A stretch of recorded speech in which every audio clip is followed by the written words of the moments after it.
안녕하십니까. 전산응용 건축제도 기능사 필기 저자 정한철입니다. 이렇게 만나 뵙게 돼서 반갑고요.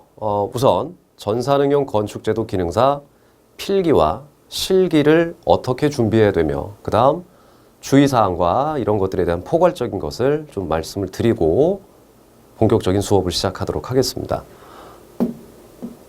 우선 전산응용 건축제도 기능사 필기 접수를 하시기 위해서는 큐넷에서 원서 접수를 하셔야 되겠죠. 필기를 원서 접수를 하셔야 되고 그 이후에 수험표와 신분증, 그 다음 필기구를 지참하셔서 필기시험장에 입실을 해주시면 되겠습니다.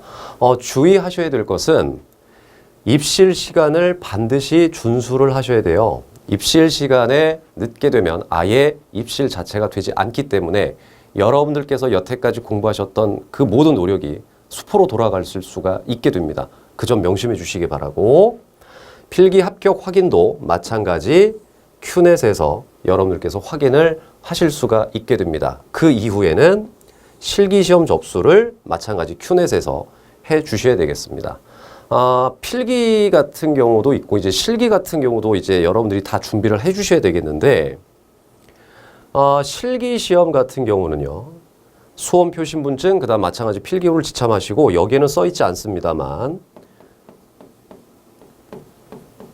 스케일자를 반드시 지참을 하시고 입실을 하셔야 됩니다. 이유는 사이즈가 나와 있지 않은 것들이 시험에 나오게 됩니다. 그럼 그런 것들을 우리가 임의대로 하는 것이 아니고, 스케일자를 이용해서 여러분들이 모든 것을 측정을 하신 뒤에 작업을 시작하셔야 되기 때문에 반드시 스케일자는 준비를 하셔야 되겠습니다.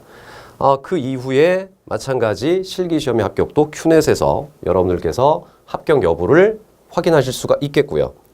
합격이 다 되시면 신분증과 그 다음에 발급 수수료를 지참하셔서 직접 내방 또는 인터넷을 통해서 자격증을 발급받으실 수가 있게 됩니다. 자, 이제 본격적으로 이제 필기에 대한 좀 자세한 사항을 이제 말씀을 좀 드리도록 하겠습니다. 필기는 지금 여기에서 보시다시피 계획 일반과 설비만 지금 이 화면에 나와 있는데요. 총 6개 과목으로 구성되어 있습니다. 일단 제일 처음에 있는 건축 계획 일반부터 좀 말씀을 드리게 되면, 건축 계획, 그 다음에 조경 계획, 건축 환경, 주거 건축, 이렇게 4개의 챕터로 구성이 되어 있는데요. 이 중에서 가장 출제 빈도가 높은 것은 바로 챕터 4번에 있는 주거 건축 계획이 가장 출제 빈도가 높다고 할 수가 있겠습니다. 일단 사람이 살기 위해서는 집이 필요하겠죠. 집이 필요하다는 것은 그 집을 설계하기 위해 바로 앞전 단계인 계획을 잘 세워야만 비, 바람, 눈 모든 것들을 다 막을 수가 있게 되기 때문에 주거 건축 계획이 가장 출제가 많이 된다라고 보시면 되겠습니다. 그 이후에 여러 가지 이제 챕터가 있는데요. 자연 환경부터 빛 환경까지가 있습니다. 그 다음에 조형 계획이 있고요. 그 다음에 여기 보시면은 여러분들이 조금 어려워하실 수도 있겠는데, 건축법이라는 것이 있습니다. 이게 정확하게 말씀드리면 건축법규인데요. 건축법규는 건축기사와 건축산업기사에서 조금 더 폭이 넓고 아주 깊은 과목이 이제 건축법규가 되겠습니다. 하지만 기능사 수준에서는 나오는 그 출제 범위가 굉장히 작습니다. 작고 깊이가 낮게 돼 있어요. 그래서 여러분들도 크게 부담 없이 여러분께서 공부를 하셔도 되겠습니다. 그 다음 보실 것이 이제 건축 설비인데, 건축 설비 같은 경우는 굉장히 뭐가 많죠. 지금 총 5개의 챕터로 되어 있어요. 급배수 설비, 냉난방 및 공조 설비, 그 다음 전기 설비, 가스 조화 설비, 정보 및 수송 설비, 이렇게 총 5가지의 챕터가 되어 있습니다. 이 중에서 가장 많이 출제가 되는 부분은 바로 급배수 위생 설비가 됩니다. 우리가 몸을 씻기 위해서는 깨끗한 물을 받아서 써야겠죠. 그것이 이제 급수가 되겠고요. 그 다음 다 사용한 물은 바깥으로 내버려야겠죠. 그것이 바로 배수 설비입니다.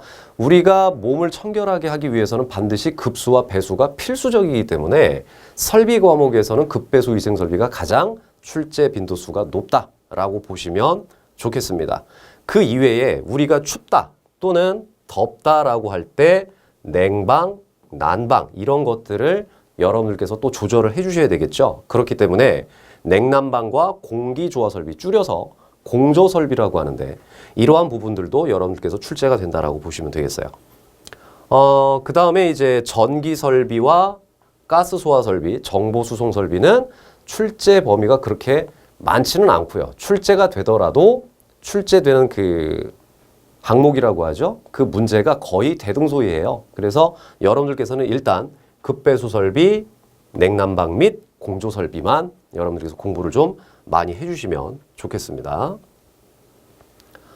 그 다음에 이제 세 번째 챕터인 건축 제도가 있는데, 자, 건축 제도는 총 4개의 챕터로 되어 있어요.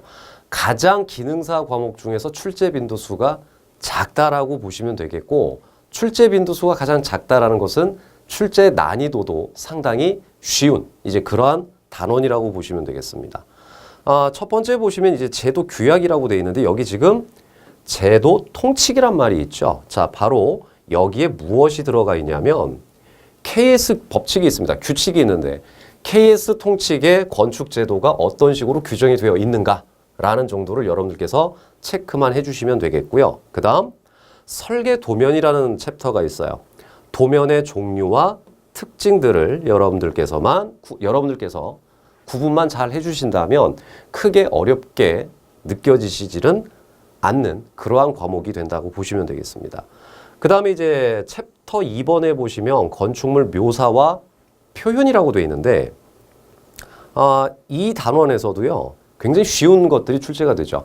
건축물을 묘사할 때 필요한 도구가 뭐가 있나? 예를 들어서 연필 아니면 보드마카, 포스터 물감 이런 것들에 대한 재료 정도만 이제 출제가 된다라고 보시면 되겠습니다.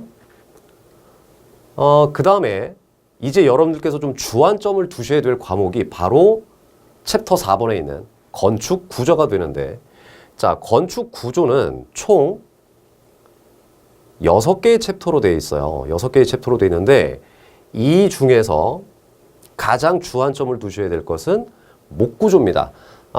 가장 인간이 오랜 시간, 오랜 세월을 함께했던 재료 중에 하나가 목구조인데 이 나무를 이용하다 보니까 그 목재들의 장단점, 그 다음에 용도, 그 다음 목재와 목재를 끼워 맞추어야 되겠죠. 그래서 접합과 보강 철물들은 거의 매년 매회 출제가 되는 그러한 경향을 띠고 있어요. 그래서 목구조를 잘 알아두셔야 되겠고, 그 다음에 나온 것이 조적구조입니다. 조적이라는 뜻은 쌓아 올린다 라는 뜻으로 보시면 되는데 가장 대표적인 것이 벽돌, 블럭, 돌 이런 3가지 구조로 되어 있어요. 이 중에서도 여러분들께서 잘 주안점을 두셔야 될 것은 벽돌 구조와 블록 구조가 되겠습니다. 거의 이것도 목구조와 마찬가지로 매년 매회 출제가 되는 그런 구조라고 보시면 되겠고요. 그 다음에 여러분께서 또 놓치지 마셔야 될 것 중에 하나가 철근 콘크리트 구조죠. 목구조와 조적식 구조도 물론 주택을 건설함에 있어서 필요한 자재가 되긴 되겠습니다만 대량, 그 다음에 신속하게, 그 다음 튼튼하게 짓기 위한 가장 중요한 구조 중에 하나가 철근 콘크리트입니다. 우리가 살고 있는 아파트나 빌라들도 대부분이 철근 콘크리트 구조물로 되어 있죠. 그래서 이 철근 콘크리트 구조에서는 어느 것 하나 여러분들이 놓치심이 없이 세부 사항까지 모두 완벽하게 마스터를 해 두셔야 되는 그러한 단원이 되겠고, 그 다음에 나와 있는 것이 이제 철골 구조인데 철골 구조는 장단점만 잘 기억을 해 두셨으면 좋겠어요. 화재에 취약하다든가 아니면 높은 구조물을 만들 수 있다라는 이러한 것들을 좀 생각을 해 주셔야 되겠고, 그 다음 철골 구조도 접합이 있겠죠. 철재와 철재를 접합시켜주는 그러한 부재들 이런 것들을 좀 신경을 써주셔야 되겠고, 거기서 파생된 것이 이제 구조 시스템이라고 있어서 골조 구조와 입체 구조가 있습니다. 뭐 막구조, 쉘 구조 이런 것들이 이제 포함이 되는데 여기 단원에서는 그렇게 많이 출제되는 것은 없고요. 그 다음에 나오는 단원에서 나오는 출제가 거의 비슷하다라고 보시면 되겠습니다. 다시 한번 결론을 내려드릴게요. 챕터 2번의 목구조, 그 다음에 챕터 3번의 조적구조, 그 다음 챕터 4번의 철근 콘크리트 구조 이렇게 여러분들께서 공부를 해 두셔야 되지 않을까 생각이 듭니다. 자, 그 다음 마지막이죠. 이제 5번째로 건축 재료가 있는데 건축 재료를 보시게 되면 단원이 무려 13단원으로 구성이 되어 있습니다. 방수 재료를 끝으로 해서 첫 번째 건축 재료까지 되어 있는데요. 자, 하나씩 좀 살펴보도록 하겠습니다. 처음에 보시게 되면 건축 재료라고 나와 있는데 여기에 이제 건축 재료의 분류라는 말이 써 있거든요. 이것도 아까 전 설명에서 해드렸듯이 여기에서도 KS 규정이 있습니다. 그것들을 여러분들이 잘 보셔야 되겠고, 그 다음 많은 학생들이 좀 어려워하는 것이 건축 재료의 성질이에요. 성질이 크게 두 파트인데 물리적 성질과 역학적 성질로 나눠지게 되다 보니까 단어들이 굉장히 생소합니다. 생소해서 여러분들이 여기에 대해서 조금 깊이 있는 공부를 해 주셔야 되지 않나 그런 생각이 들고, 아까 구조 과목에 있었던 목구조와 비슷한 거죠. 바로 목재라고 있어요. 같은 나무지만 구조 과목에서는 목구조라고 부르게 되고 재료 과목에서는 나무를 이용했다, 그러한 재료다라고 해서 목재라고 합니다.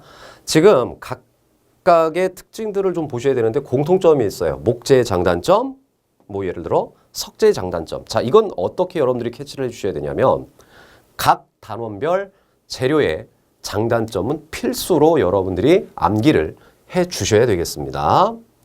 자, 그래서 목재 단원도 꽤 출제가 많이 되는, 잘 되는 그러한 것이다라고 이제 여러분들이 이해를 해 주셔야 되고, 그 다음에 세 번째 단원에 석재가 있어요.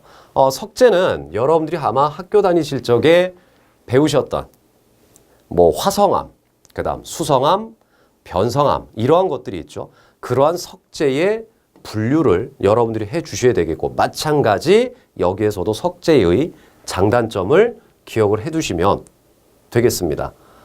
그 다음으로 이제 해 주셔야 될 것이 점토인데요. 점토는 쉽게 얘기하면 진흙이죠. 이 부분에서도 여러분들이 알아두셔야 될 것이 바로 이 소송 온도라는 것이 굉장히 중요합니다. 이 부분에 대해서 좀 알아두셔야 되고, 그 다음에 알아두실 것은 시멘트인데요. 시멘트가 있어야 콘크리트를 만들 수가 있겠죠. 그래서 마찬가지 시멘트에서도 여러분들이 알아두셔야 될 것은 시멘트의 성질을 알아두셔야 되겠고요. 그 다음에 더 중요한 것은 시멘트의 종류가 한두 가지가 아니에요. 그 모든 시멘트의 분류, 그 다음 성질, 장단점, 용도 이러한 것들을 반드시 잘 구분을 해 두셔야 되는 항목이 되겠습니다. 그 다음 시멘트를 이용한 콘크리트인데요. 자, 이 콘크리트는 구조 과목에서도 있었던 철근 콘크리트 구조와 아주 일맥상통합니다. 매우 중요한 단원이라고 보셔야 되겠습니다. 여기에서 중요하지 않은 것은 하나도 없습니다. 그래서 여러분들이 이 6번째 단원인 콘크리트는 반드시 모든 것들을 마스터를 해 주셔야 합격이 되신다라는 생각으로 해 주셔야 되겠어요. 자, 그 다음에 이제 7단원부터 13단원이 있는데 7단원부터 13단원은 어느 정도 관연도를 기준으로만 여러분들이 해주셔도 크게 무리는 없을 겁니다. 공통적인 건 아까 뭐라고 그랬나요? 각 재료별 장단점이죠. 이런 것들만 여러분들이 잘 캐치를 해주신다면 크게 어렵지는 않지 않을까 이런 생각이 들게 됩니다. 자, 이렇게 해서 이제 여러분들한테 이제 모든 과목에 대한 것들을 다 말씀을 드렸고, 이제는 뭘 알아볼 거냐면 각 단원별 문제 수에 대해서 좀 말씀을 드려보도록 하겠습니다.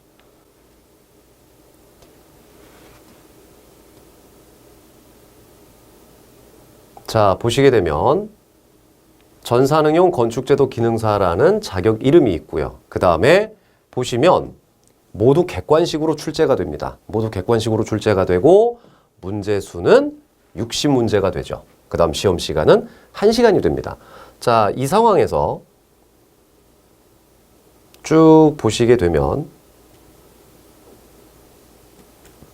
자, 건축계획, 제도, 구조, 재료 이렇게 출제가 되고 있죠. 자, 보시게 되면은 건축계획과 설비, 제도, 그 다음 여기에는 없지만 아까 계획 과목에 법규가 있었다고 했었죠. 이렇게 합쳐져서 몇 문제가 출제되냐면 20문제가 출제가 됩니다. 그 다음 4번과 5번이 구조예요. 네, 구조, 건축 구조인데 여기에서 20문제가 출제가 됩니다. 그 다음 마지막 6번, 7번이 건축 재료라고 보시면 됩니다. 이 재료 과목이 또 20문제가 출제가 됩니다. 자, 그럼 여러분들이 무언가에 주안점을 둬야 되겠죠. 어떠한 과목을 더 열심히 해야 될 것인가 라는 것은 벌써 결론이 나왔죠. 바로 구조 과목과 그 다음 재료 과목만 합쳐서 무려 40문제가 출제가 되고 있죠. 총 60문제 중에서 몇 문제를 맞아야 합격이 되냐면 36문제 이상 맞추시게 되면 합격이 됩니다. 뭐야말로 구조와 재료 과목만 다 맞춰도 합격이 됩니다.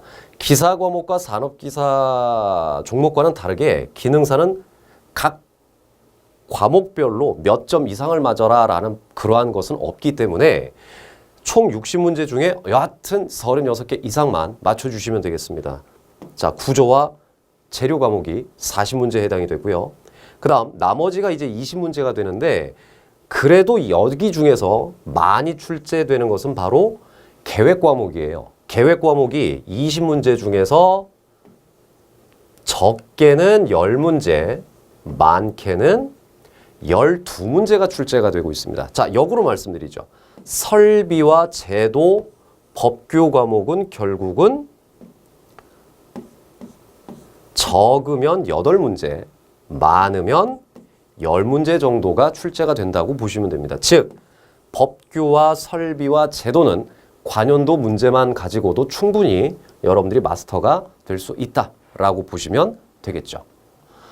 간략적으로 전산응용 건축제도 기능사에 대한 오리엔테이션을 했습니다. 네, 감사합니다.